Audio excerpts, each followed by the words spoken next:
ஐந்து கரத்தனை ஆனை முகத்தினை இந்தில் இளம்பிறை போலும் எயிற்றனை நந்தி மகந்தனை ஞான கொழுந்தினை புந்தியில் வைத்தடி போற்றுகின்றேனே. வணக்கம்.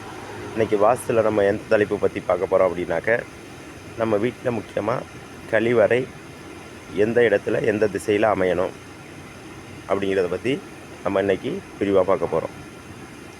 நம்ம வீடானது எந்த திசை நோக்கி வேண்டுமானாலும் 4 திசைகளிலும் இருக்கலாம்.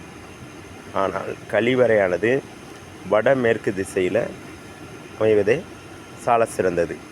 அதாவது வடக்கும் மேற்கும் சந்திக்கக்கூடிய வடமேற்கு கார்னர் பகுதியில் அமையக்கூடாது.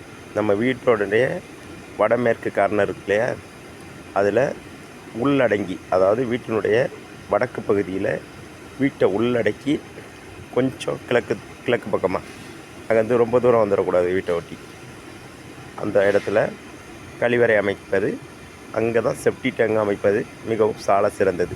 இதை விடுத்து அக்னி மூலையிலேயோ வேறு எந்த மூலையிலேயோ நம்ம அமைக்கிறது கெடுபலன்களை தரவல்லது. இது நீங்கள் அனுபவபூர்வமாக எங்கே பார்த்தீங்கன்னாலும் தெரியும். இந்த திசையில் தான் நம்ம வாஸ்துப்படி கழிவறை அமைத்து நலமுடன் வாழ வேண்டும்.